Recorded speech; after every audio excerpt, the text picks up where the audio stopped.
네, 어제 말씀에서 우리가 함께 보았듯이 하나님께서는 사울을 이제 버리셨습니다. 물론 사울의 자리는 여전히 왕의 자리에 앉아 있었지만, 그렇지만 하나님은 이제 사울을 대신할 새로운 왕을 세우고자 하시죠. 그게 바로 이제 우리가 잘 알고 있는 왕 다윗 왕입니다. 1절 말씀의 내용을 보면은 사무엘은 이 사울을 탐탁지 않게 여기긴 했지만 정작 그가 하나님으로부터 버림을 받게 되자 그로 인해서 슬퍼했다라고 기록되어져 있습니다. 자, 그런 사무엘에게 하나님은 언제까지 그를 위해서 슬퍼하겠느냐라고 말씀하십니다. 그러면서 새로운 왕을 기름을 부어서 세울 것을 명령하시죠. 자, 그런데 2절에서 보면 사무엘은 만약 이 일을 사울이 알게 되면 자신을 죽이려 할 것이다 라는 것을 알고 있었습니다. 그러자 하나님께 기도를 드리자 하나님께서는 이제 지혜를 주십니다. 자, 그래서 대책을 세워 주셨는데 암송아지를 끌고 가서 베들레헴에서 제사를 드리러 왔다라고 이야기하면 사울이 의심하지 않을 것이다라는 것이죠. 자, 어떻게 보면 제사장이었던 사무엘에게는 정말 딱 어울리는 그런 방법이었습니다. 자, 그래서 이제 제사를 드린다며 베들레헴에 간 사무엘, 그의 성의 장로들, 그리고 장로들과 하나님이 말씀하신 이세, 또 그의 아들들을 청해서 같이 제사를 드리고자 하는 내용입니다. 자, 5절 말씀이죠. 이르되 평강을 위함이니라 내가 여호와께 제사하러 왔으니 스스로 성결하게 하고 와서 나와 함께 제사하자. 이새와 그의 아들들을 성결하게 하고 제사에 청하니라. 자, 사무엘은 스스로 성결케 하라라고 말씀하고 있습니다. 스스로 성결케 하라. 이 성결이라는 게 무엇일까요? 하나님을 예배하는 자들에게 요구되는 덕목이라고 할 수 있겠습니다. 성결. 성결은 깨끗이 하라는 것인데 단순히 외적인 것만 깨끗이 하라라는 의미가 아닐 것입니다. 우리가 목욕을 하든지 뭔가 겉옷을 이렇게 잘 차려 입으라는 그런 의미만을 갖고 있는 것은 아닐 것입니다. 이 성결이라는 것은 하나님 앞에서 우리가 철저하게 세상과는 구별되어서 서는 것을 이야기하는 것입니다. 또 어떻게 보면 정성을 다한다, 또 하나님을 감동시킨다라고 하는 것도 조금은 부족할 것입니다. 이 성결이라는 것은 세상과 구별되어서 정말 하나님 앞에 순종하는 마음, 정말 하나님을 절대적으로 정말 하나님께 그 은혜를 베푸시고자 하는 것을 무조건 받아들이고 또 그 말씀에 순종하는 것, 그것이 바로 이 성결의 모습일 것입니다. 오늘 사무엘이 장로들과 이새와 그 아들들에게 요구한 것은 예배를 통해서 주시는 그 하나님의 뜻과 은혜에 무조건 순종하려는 마음을 준비하라, 스스로 성결케 하라라는 그 말씀인 것입니다. 어떻게 보면 우리도 마찬가지죠. 하나님의 뜻과 또 그 은혜에 순종하는 그 믿음의 자세를 갖고 하나님께 예배해야만 한다라는 것을 말씀해 주고 있습니다. 그래서 순종이 제사보다 낫다라고 하셨던 어제 말씀처럼 하나님은 우리에게 다른 그 무엇이 아닌 오직 하나님의 뜻대로 순종하고자 하는 그 성결을 계속 우리에게 요구하고 계시는 것입니다.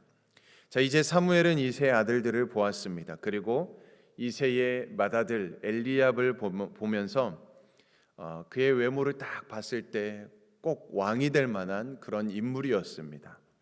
자, 그런데 하나님은 전혀 다른 말씀을 하시죠. 우리 7절 말씀을 같이 한번 읽어볼까요? 7절 말씀입니다. 시작. 여호와께서 사무엘에게 이르시되 그의 용모와 키를 보지 말라. 내가 이미 그를 버렸노라. 내가 보는 것은 사람과 같지 아니하니 사람은 외모를 보거니와 나 여호와는 중심을 보느니라 하시더라. 아멘. 자, 하나님께서는 그의 외모를 보지 말라라고 말씀하십니다. 사무엘의 기준이 하나님의 기준과 달랐던 것이죠. 어떻게 보면은 여기 말씀에도 보면 그의 용모와 키를 보지 말라. 내가 이미 그를 버렸다라고 말씀하시는 것을 보면 이 사울 왕을 두고 말씀하시는 것 같습니다. 이미 이스라엘의 초대 왕 사울, 그는 아주 인물이 좋았고 또 여러 가지 가진 형편과 요건이 아주 좋았던 인물이었죠. 키도 다른 사람들보다도 평범한 다른 사람들보다 더 머리가 하나 더 있을 정도로 키도 컸던 그런 사람이었습니다. 그런데 그런 외모를 보지 말라는 것입니다. 이미 내가 그것을 버렸다라는 것입니다. 그러면서 나 여호와는 중심을 보느니라라고 말씀해 주십니다. 그러니까 하나님께서는 보기 좋은 것, 외적인 것, 겉모습 이런 것이 전부가 아니라고 말씀해 주고 있는 것이죠. 사람들은 외모를 우선시하는 것이 있죠. 아무래도 보이는 것, 보고서 사람들을 평가하는 부분들이 있습니다. 외모나 사람들의 말투나 행동이나 그런 가정의 배경이나 이런 것들을 먼저 사람들은 좀 보고자 합니다. 그러다 보니까 사람들은 외적인 것에 좀 많이 신경을 쓰게 됩니다.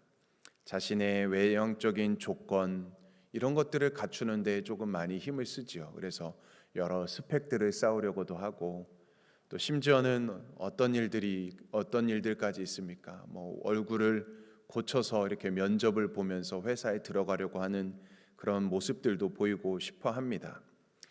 어떻게 보면은 그 결과가 무엇입니까? 이 사회가 정말 진실성이 조금 떨어진다라는 것을 조금 보여주고 있는 것 같습니다. 포장이 심하고 또 왜곡도 심하고 거짓이 난무하는 그런 사회를 살아가고 있습니다.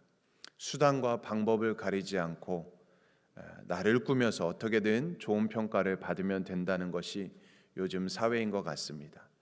자, 그러나 오늘 하나님께서는 사무엘 선지자에게 과감하게 말씀하시는 것입니다. 사람들의 생각, 사람들의 평가, 사람들의 외모를 내버리라고 말씀하시고 계시는 것이죠. 하나님의 기준을 가지라고 말씀하시는 것입니다. 하나님의 기준, 하나님의 말씀의 기준을 가지고 살아가라는 것입니다. 하나님의 기준은 무엇입니까? 사람은 외모를 보지만 하나님은 중심을 보신다라는 사실입니다. 사람은 겉모양만 보기에 겉을 중요하게 생각하지만 하나님은 중심을 보시고 또 속 내용을 중요하게 생각하신다라는 것입니다. 자, 그래서 어떻게 되었습니까? 이새의 아들 한 명 한 명 다 봅니다. 물론 다 훌륭한 아들들이었습니다. 누가 왕으로 돼도 괜찮을 만한 그런 인물들이었습니다. 자, 그러나 하나님은 그들을 택하지 않으셨다라는 것이죠. 자, 그리고 마침내 그 자리에 없었던 양을 지키던 막내 다윗이 불려오게 됩니다.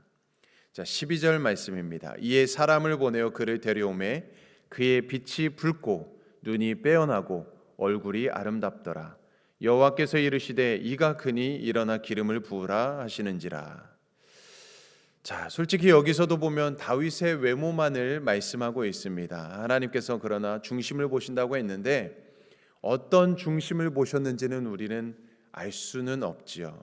우리는 모릅니다. 그러나 분명하게 말씀드릴 수 있는 것은 사람이 보기에 좋은 것을 취한 것이 아니죠. 사람이 보기에 좋은 것은 아니라는 것입니다. 하나님께서는 다윗의 무엇인가 그의 마음의 중심을 보셨다라는 것입니다.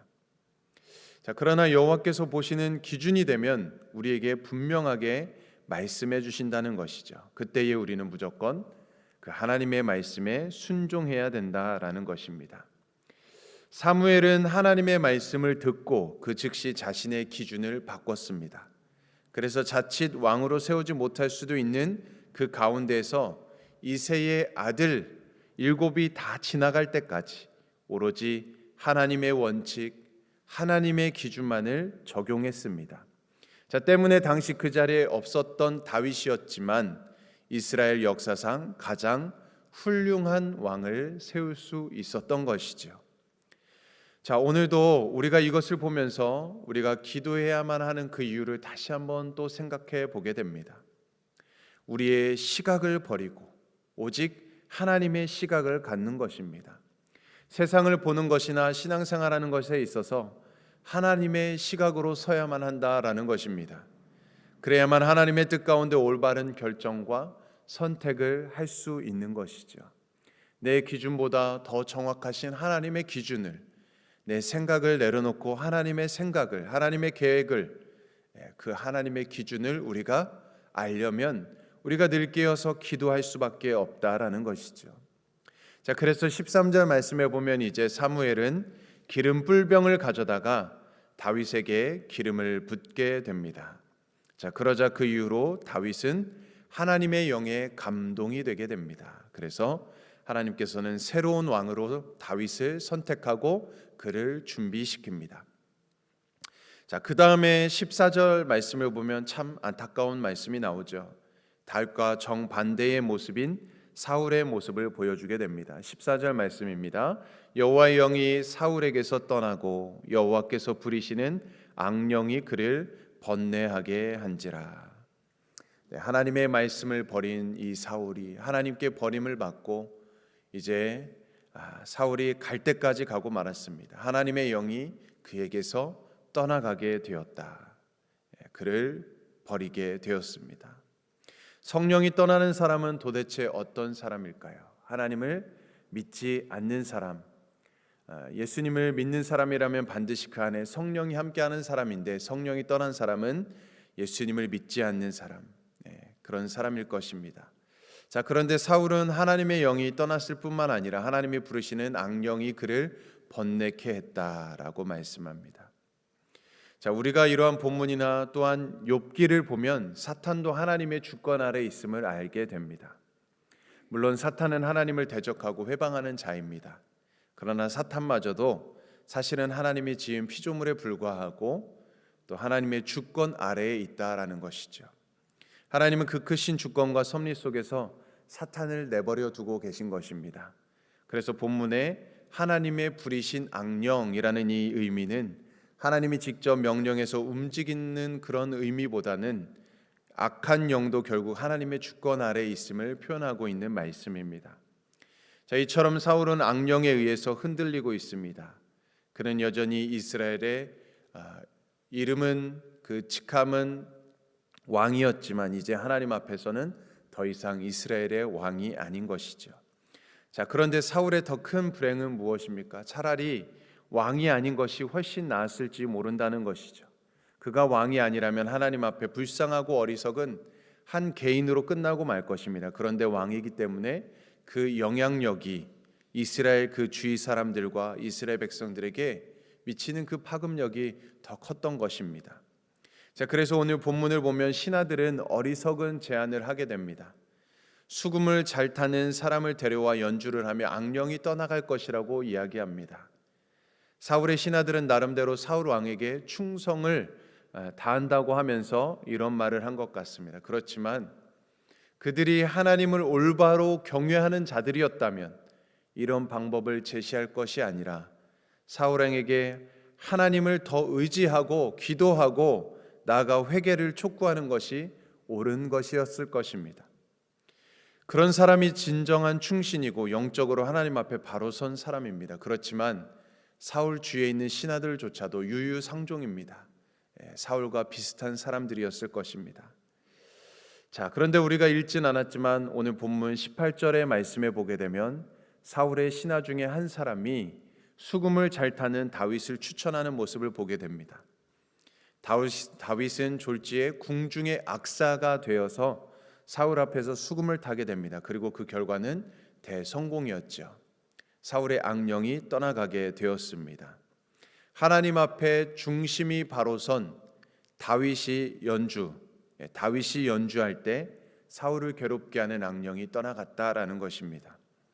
우리는 이 이야기를 통해서 합력하여 선을 이루시는 하나님의 모습을 또 보게 됩니다.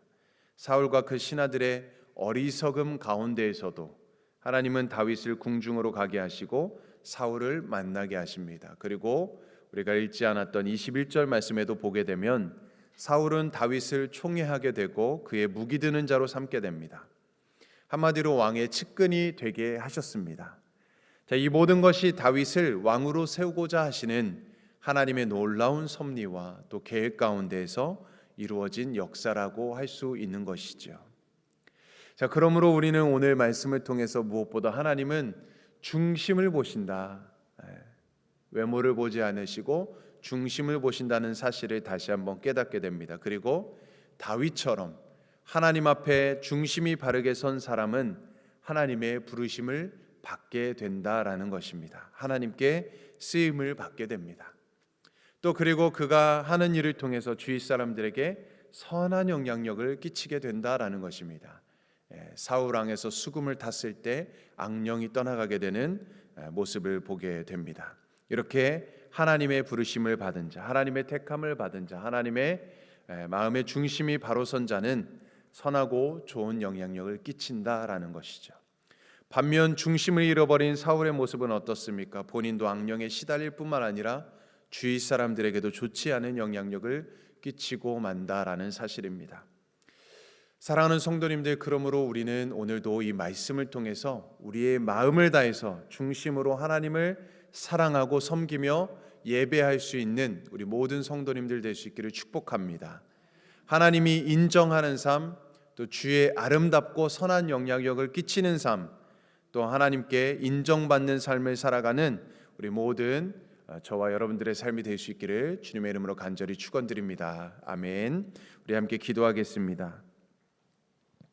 사랑과 은혜가 풍성하신 하나님 아버지, 오늘도 사무엘상 16장 말씀을 통하여 우리의 마음을 비춰주시니 감사합니다. 주님께서는 사람의 겉모습이나 조건을 보지 아니하시고 우리의 중심과 우리의 믿음을 보시는 줄 믿습니다. 우리의 마음이 깨끗하게 하시고 늘 주님 앞에 겸손히 서게 하여 주시옵소서. 다윗에게 기름을 부으시고 성령으로 충만케 하신 것처럼 오늘 우리에게도 성령의 충만을 허락하여 주시옵소서. 세상의 악한 영이 우리를 누르지 못하게 하시고 오직 주님의 은혜와 평강이 우리 심령을 다스리게 하여 주시옵소서.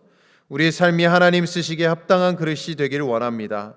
오늘도 성령께서 우리를 인도하여 주시고 우리의 말과 행동과 생각 속에 주님의 뜻만이 드러나게 하여 주시옵소서.